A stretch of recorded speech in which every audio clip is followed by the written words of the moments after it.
அலைக்கடலின் நடுவே அலைந்திடவா தனியே படகெனவே உனையே பார்த்தேன் கண்ணே.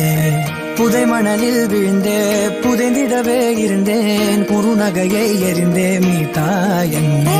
உன்னோடும் மண்ணோடும் மாடும் பெரும் ஊஞ்சல் மனதோரம் கண்பட்டு நூல் விட்டு போகும் என ஏதோ பயம் கூடும். மயில் ஒன்றை பார்க்கிறேன் மழையாகி ஆடினேன். இந்த உற்சாகம் போதும் சாக தோன்றும் இதே வினாடி. கண்ணான கண்ணே கண்ணான கண்ணே என் மீது சாயவா. பொன்னான நெற்றை பொன்னான கையால் பூ போல நீவவா.